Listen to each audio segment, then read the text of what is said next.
Assalamualaikum warahmatullahi wabarakatuh. Perseteruan hebat antara iblis dan manusia dimulai sejak diusirnya iblis dari surga. Iblis yang terlebih dahulu diciptakan dari Nabi Adam alaihissalam menolak sujud kepadanya. Hal ini membuat Allah subhanahu wa ta'ala murka dan mengeluarkan iblis dari kenikmatan surga. Namun tak disangka, iblis mengeluarkan perkataan yang tak terduga.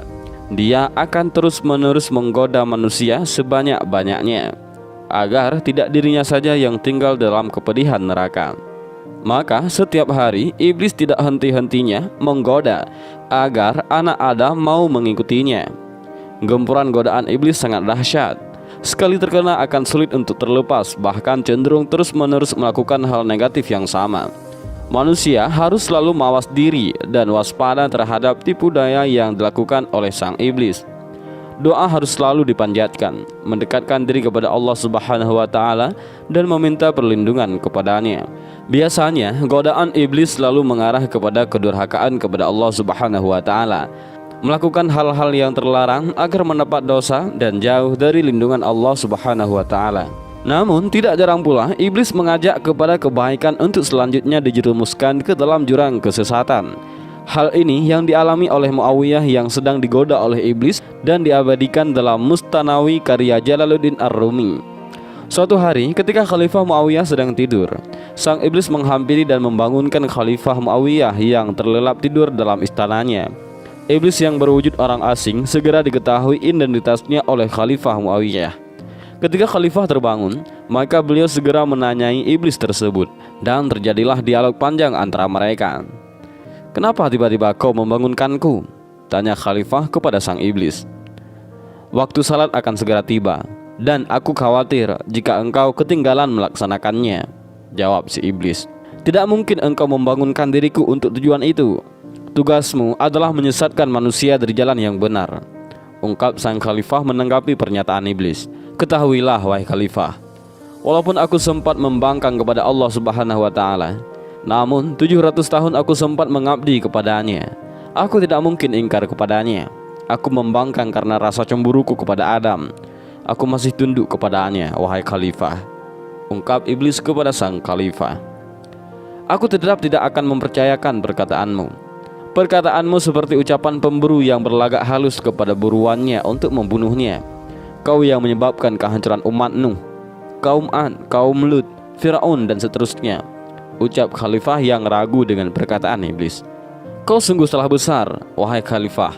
Jika menganggapku sebagai penyebab kehancuran umat manusia terdahulu, siapalah aku yang bisa menentukan kejahatan di muka bumi ini? Aku hanyalah hamba Allah yang sedang tidak berdaya di hadapan kekuasaannya," ucap iblis seraya meyakinkan Khalifah.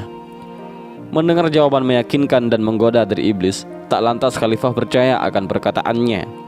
Khalifah kemudian berdoa kepada Allah untuk meminta perlindungan dari godaan-godaan makhluk yang ingin menyesatkan dirinya, terlebih dari kefasihan dan kelicikan iblis dalam menyesatkan dirinya.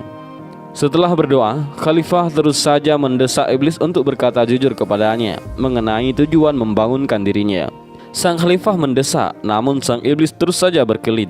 Sang iblis terus mengutarakan pendapatnya bahwa penyebab kehancuran umat manusia terdahulu adalah kecerobohan dan nafsu jahat manusia itu sendiri, bukan campur tangan dari sang iblis. Hal ini semakin membuat Khalifah geram dan muak dibuatnya. Akhirnya kemarahan sang Khalifah membuat iblis mengungkapkan kejujurannya perihal kenapa dia membangunkan dirinya. "Baiklah Khalifah, aku akan mengungkapkan tujuanku yang membuatku membangunkanmu untuk melaksanakan salat tepat waktu. Wahai Khalifah, jika engkau tertidur dan kehilangan waktu salatmu, maka engkau akan sangat menyesal. Penyesalan itulah yang akan membawa dirimu pada zikir kepada Allah subhanahu wa ta'ala dengan rasa penuh penyesalan. Zikir penuh penyesalan itu lebih aku takuti daripada salatmu, wahai Khalifah. Karena setiap zikir yang penuh dengan penyesalan kepada Allah akan bernilai 200 kali lebih banyak daripada salat atau doa yang biasa engkau lakukan," ungkap iblis kepada Khalifah. Dan itulah salah satu godaan iblis terhadap manusia. Dan dari kisah ini kita dapat mengambil hikmah bahwa iblis selalu berupaya menghalangi manusia untuk mendekatkan diri kepada Allah subhanahu wa ta'ala. Jika manusia berzikir dengan khusyuk dan meneteskan air mata karena menyesali perbuatan-perbuatannya, maka senantiasa manusia itu akan selalu dekat dengan Allah subhanahu wa ta'ala. maka itulah yang paling ditakuti oleh iblis. Dan inilah sedikit kisah tentang Khalifah Muawiyah yang dibangun oleh iblis untuk melaksanakan salat. Mudah-mudahan dari video ini kita bisa mengambil beberapa pelajaran dan hikmah, dan juga mudah-mudahan video ini bermanfaat bagi kita semua. Amin ya rabbal alamin. Wallahu a'lam bishawab. Assalamualaikum warahmatullahi wabarakatuh.